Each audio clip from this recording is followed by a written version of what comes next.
Usaha ternak bebek petelur di Buleleng tetap bertahan di tengah naik turunnya harga pakan. Salah satunya dijalankan Eka Swadarmayasa yang melanjutkan usaha keluarga sejak tahun 2000-an. Usaha ini sebelumnya dirintis orang tuanya sejak era 1980-an dan masih berjalan hingga sekarang. Di kandangnya Eka memelihara sekitar 180 ekor bebek petelur. Dari jumlah itu, produksi telur harian rata-rata mencapai 150 butir. Hasil tersebut dipasok untuk kebutuhan pasar lokal di wilayah Singaraja. Eka menjelaskan perawatan bebek tidak hanya mengandalkan pakan pabrikan. Ia juga memanfaatkan lingkungan sawah sebagai sumber pakan tambahan alami. Cara ini dinilai membantu menjaga kualitas dan ketahanan telur. Jadi kita punya sawah, kita lepas di sawah, ada kubangan air kolam-kolamnya biar bebeknya bisa ada pakan tambahan.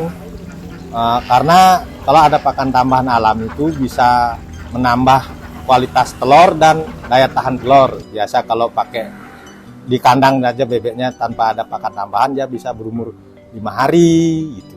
Kalau ada pakan tambahan alami bisa minimal 8 hari masih awet, seminggu 10 hari masih awet ya. Menurutnya pakan alami membuat daya simpan telur menjadi lebih lama. Telur dari bebek yang hanya dikandangkan rata-rata bertahan sekitar 5 hari.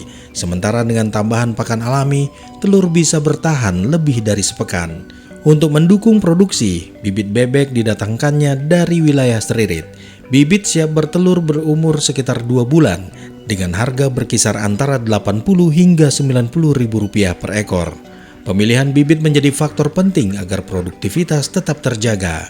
Pemasaran telur bebek masih difokuskan ke pasar tradisional melalui pengepul.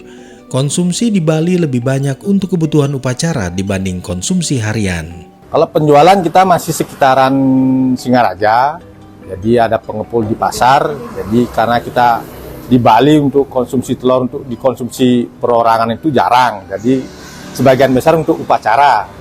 Dengan pola perawatan yang memadukan pakan buatan dan sumber alami, usaha ternak bebek petelur ini tetap berjalan stabil dari generasi ke generasi. Di tengah perubahan biaya produksi, pelaku usaha lokal terus menyesuaikan cara kerja agar kualitas telur dan pasokan pasar tetap terjaga. Upaya sederhana berbasis lingkungan ini menjadi salah satu penopang kebutuhan telur bebek di wilayah Buleleng. Dari Singaraja, Buleleng, Bali, saya Sukasa Brata Winangun, RRT Singaraja melaporkan.